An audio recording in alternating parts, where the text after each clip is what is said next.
Ini biasanya gula yang tradisional itu tidak dikemas.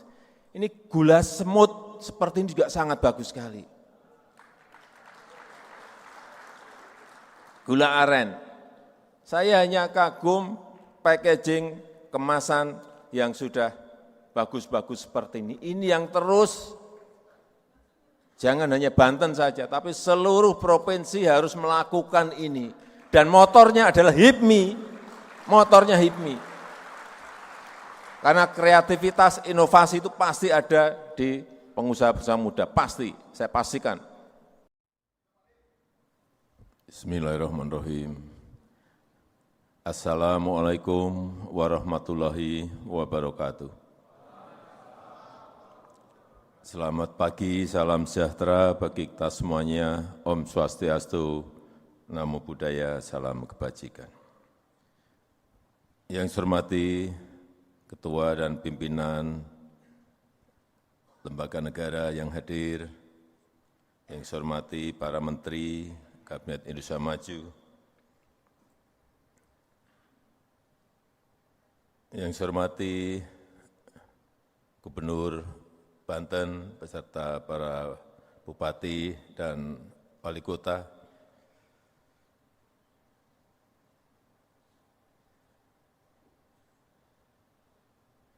yang saya hormati Kapolri beserta pimpinan TNI yang hadir,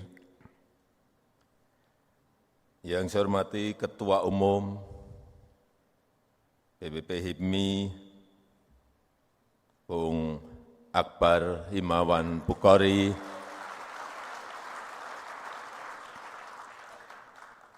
pendiri dan senior HIPMI, Bapak Abdul Latif, beserta para senior yang tidak bisa saya sebut satu persatu, seluruh jajaran pengurus HIPMI, Ketua HIPMI, Provinsi, Kabupaten dan Kota yang hadir dari Sabang sampai Merauke, dari Miangas sampai Pulau Rote, Bapak Ibu hadirin undangan yang berbahagia.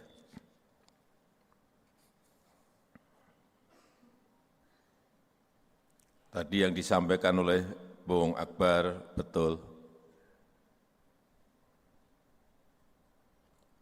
Alumni HIPMI banyak yang masuk di kabinet.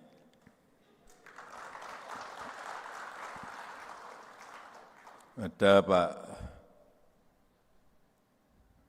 Sandi, ada Pak Erik, ada Pak Bahlil, ada Pak Rosan yang baru saja, ada Pak Dito juga, Pak Dito HIPMI juga, dan juga ada Presiden.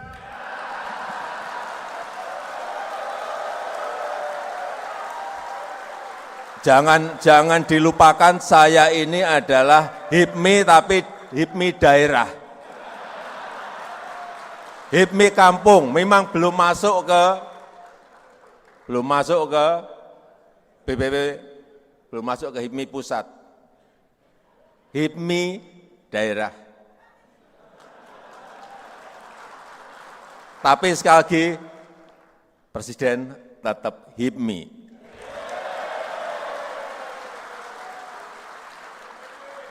Jadi tadi kalau Pak Ketua Umum menyampaikan minta arahan Presiden, kalau saya mengarahkan nggak salah. Karena saya masih kategori tadi Pak Latif menyampaikan ke saya, loh Bapak itu masuk kategori senior HIPMI. Jadi kalau mengarahkan nggak apa-apa. Jadi kalau cawe-cawe juga nggak apa-apa.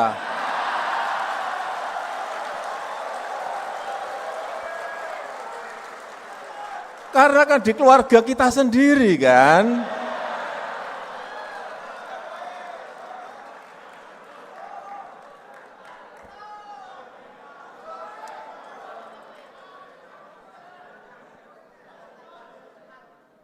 Saya jadi mikir-mikir ini jangan-jangan HIPMI ini sudah menjadi himpunan para menteri Indonesia. Karena dari HIPMI menterinya banyak sekali, terlalu banyak. Tapi enggak apa-apa, kalau masih punya kesempatan saya, Bung Akbar saya masukkan jadi HIPMI lagi.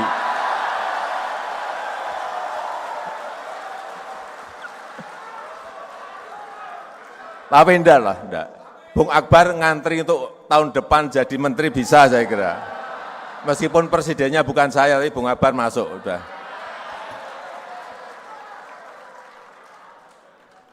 Yang kedua tadi Pak Ketua HIPMI menyampaikan mohon dukungan, utamanya dari sisi pembiayaan. Utamanya lagi bagi UMKM, bagi UKM kita. Perlu saya sampaikan bahwa sejak saya masuk, yang namanya KUR tahun ini diberikan jatah 460 triliun. Dengan bunga hanya 6%. Saya enggak tahu di sini ada yang dapat enggak. Berarti yang hadir di sini gede-gede kalau enggak ada yang dapat. Karena memang KUR hanya maksimal di angka 500 juta. Hanya problemnya ini perlu disosialisasikan agar kuota 460 triliun ini harus dihabiskan, harus habis. Jangan sampai ada yang tersisa. Karena bunganya juga hanya 6%. Tapi betul-betul memang hanya untuk usaha mikro dan UKM. Hanya sayangnya ini saya masih mendorong terus kepada Menteri, kepada OJK, kepada BI, agar kalau bisa urusan kredit KUR ini tanpa agunan.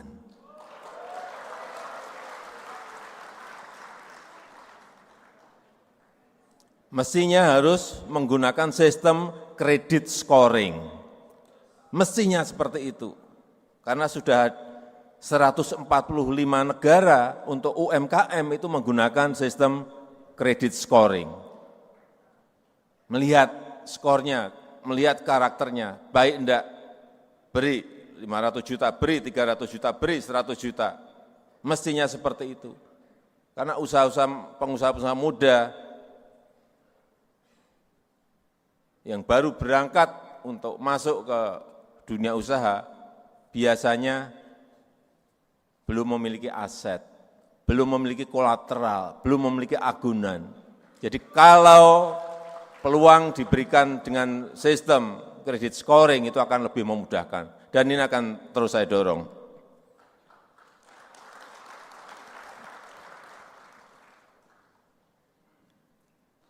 Yang ketiga, saya perlu menyampaikan bahwa persaingan antar negara, kompetisi antar negara sekarang ini betul-betul sangat sengit sekali. Baik dalam memperebutkan pasar ekspor, baik dalam memperebutkan investasi, semuanya. Dan kita patut bersyukur bahwa IMD Global Competitiveness Index di tahun 2023 Indonesia naik ranking dari 44 ke 34. Naik peringkat, naik 10 peringkat. Ini masuk dalam kategori tertinggi di dunia, karena lompatannya 10 peringkat. Dan komponen competitiveness-nya, daya saing kita yang paling bagus memang di infrastruktur. Sekarang ini kita dinilai bagus di dalam infrastruktur. Kemudian efisiensi bisnis juga naik 11 peringkat, ini juga sangat bagus sekali. Sangat bagus sekali. Kemudian efisiensi pemerintah juga sama, meskipun hanya naik 4 peringkat. Tetapi yang paling bagus adalah performa ekonomi. Ini naik 13 peringkat, dari sebelumnya 42 ke 29. Ini juga perlu kita lanjutkan agar competitiveness index kita menjadi semakin baik, sehingga kelihatan bahwa dalam bersaing dengan negara-negara lain kita memiliki kemampuan. Dan urusan peringkat ini bukan kita yang mengeluarkan, tapi ini internasional.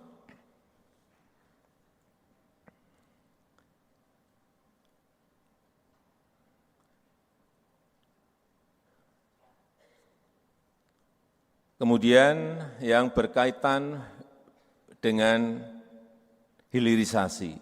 Sekali lagi ingin saya sampaikan bahwa hilirisasi itu bukan hanya untuk yang besar-besar.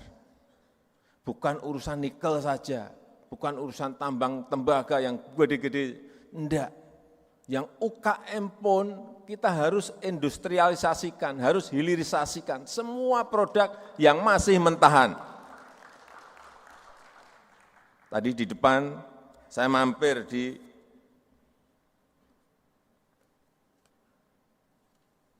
standnya Banten. Di situ ada barang seperti ini.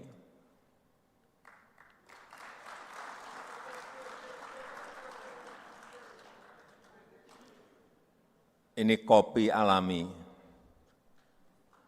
yang tanaman kopinya ada di Provinsi Banten. Tapi yang saya lihat bagus, setelah roasting, kemudian masuk ke packaging seperti ini sangat luar biasa. Packagingnya bagus sekali, brand yang ada di sini, Haji Rocker Cafe, ini bagus sekali.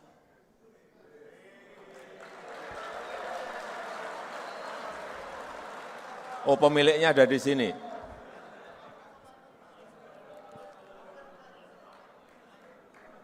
Barang-barang seperti ini, kopi itu tidak hanya di Banten saja, di seluruh daerah kita memiliki kopi yang bermacam-macam, baik Robusta maupun Arabica, ada semuanya. Jangan sekali-sekali kita lanjutkan mengekspor dalam bentuk biji mentahan, jangan buat seperti ini. Kuasai pasar di dalam negeri, pasar domestik harus kita kuasai. Begitu kita siap, ekspor semuanya enggak apa-apa. Barang ini betul-betul barang bagus. Kemudian yang lain juga, ini biasanya gula yang tradisional itu tidak dikemas. Ini gula semut seperti ini juga sangat bagus sekali. Gula aren, saya hanya kagum packaging kemasan yang sudah bagus-bagus seperti ini. Ini yang terus, jangan hanya Banten saja, tapi seluruh provinsi harus melakukan ini.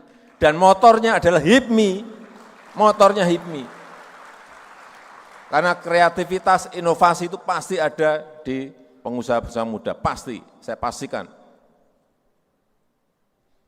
Packaging seperti ini sangat bagus sekali. Bagus sekali. Jadi jangan berpikir bahwa hilirisasi itu nikel ore menjadi baja. Bukan hanya itu saja. Atau tembaga menjadi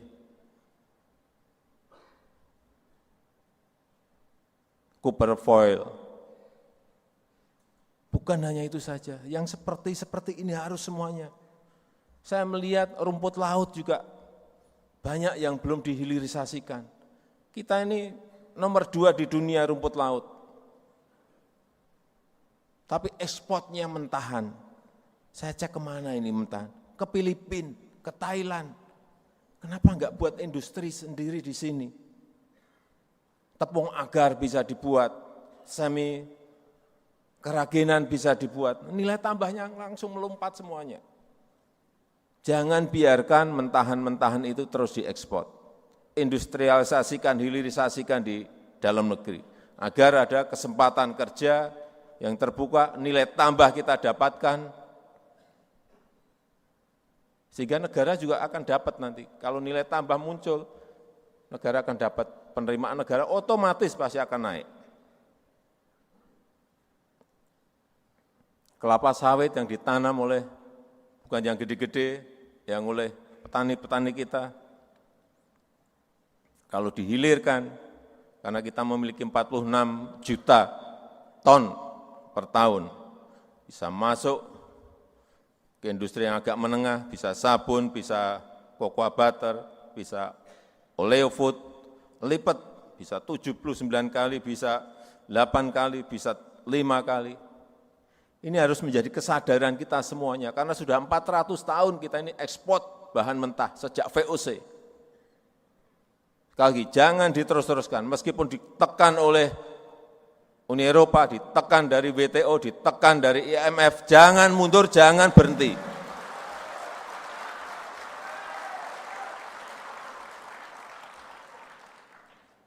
Dan nanti akan saya pesan juga kepada presiden berikut yang akan datang, akan saya pesan, jangan sampai menghentikan yang namanya hilirisasi, rugi besar kita.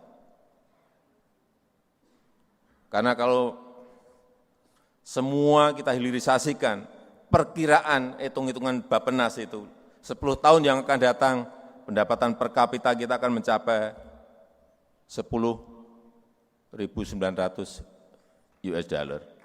15 tahun lagi akan muncul angka 15.800 US dollar income per kapita kita, dan di Indonesia Emas tahun 2045 akan muncul angka kurang lebih 25.000 US dollar income per kapita kita. Inilah tujuan, goal kita.